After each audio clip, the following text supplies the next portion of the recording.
Hello and welcome back to the My First Marathon podcast, where usually we're interviewing runners in all stages of their running careers about their first time experiences. But today we're back with another Wednesday mini episode. If you're listening to this on Wednesday, my solo episode talking about my 5th marathon just came out on Monday. And in that episode, I talked about how the day before my marathon, I started my period. And since I posted that post, I've had a lot of female runners reach out to me with some questions about how it went and what my experience was, what I researched. And I figured for this episode, I would do a little bit more in-depth research on some of the things that I was looking up before my marathon, so that if this is something that you have coming up, you realize that it's, one, a lot more common than you think, and two, you can hear some of the actual benefits of doing it this way. I'm sure I'm going to lose some of the male audience this week, but I want you to know that even if this does not impact you directly, know that there are hundreds of runners out there around you that are probably going through this, and it might not be a bad idea to educate yourself on this topic as well, because you never know when you're going to be able to help out a fellow runner. So without further ado, let's jump right in.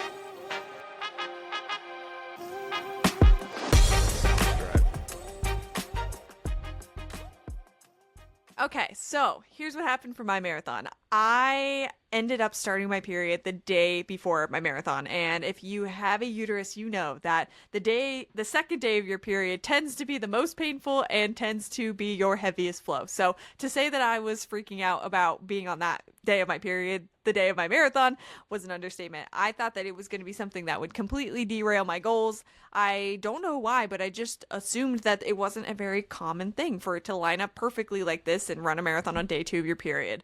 Before I get into everything, I just want to give the disclaimer that I am by no means a doctor. Take all of this with a grain of salt. I did my own research on this because it was something that I was going through, and I did fact check a lot of this and make sure that what I'm telling you is actually backed by some sort of organization or some sort of science. So I did my best to take opinion out of this and just make this an educational episode. But like I said, I am not a doctor. Please do not take my advice as the only way to run a marathon on your period. Okay.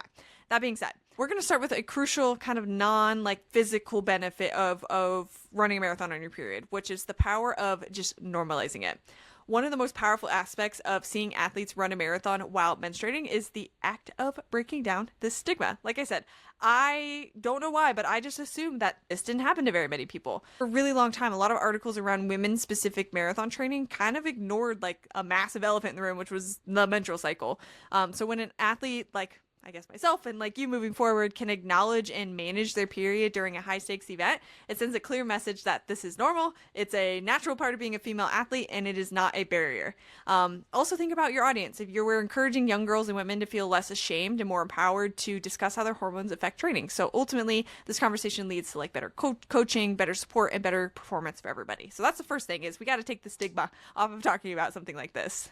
The second point that I want to make before we get into some of the physical benefits is the marathon is a mental game, right? We know that. Completing a marathon is already a massive feat of mental toughness, but doing it while simultaneously managing a physical symptom like cramping, bloating, fatigue, you name it, that proves a heightened level of resilience. So the psychological benefit is immense, right? When an athlete, when you cross the finish line, you're not just celebrating a distance goal, you're proving to yourself that you can perform at your peak even when conditions are less than ideal. So if you love to prove to yourself that you can do hard things, this is the incredible self-efficacy that creates a deep lasting confidence that doesn't just transfer to running, but transfers to every challenge in life. If you can do a marathon on day 2 of your period, you can do anything. The third point that I want to make before we talk about the physical benefits is this forced me to learn a little bit more about my body, and that's never a bad thing. It pushed me to do some self-knowledge and preparation. I'm already doing cycle tracking. I use an app called Flow to do that, but this forced me to learn about fueling strategies and what works best during specific hormone phases and how to adjust your hydration to manage your cycle, water retention, what specialized gear is necessary for maximum comfort, how am I going to do a bathroom tampon swap during the race, so that sort of thing. You get to deep dive into your body's rhythm, and this makes you smarter, more prepared runner for all future races, regardless of where you're at in your cycles. So the benefit there is really it forces you to educate yourself more on your own body and how being on your period impacts you as a runner. All right, so now let's talk about the physical benefits. These are all, again, I tried to just find physical benefits that were pretty strongly backed by multiple different sources, so take it with a grain of salt, but this is what I found based on my own research. Number one benefit of running a race on your period is you have superior thermoregulation compared to optimal running, meaning you're in your low hormone phase at the beginning of your cycle, and it can give you a distinct advantage over your body temperature control.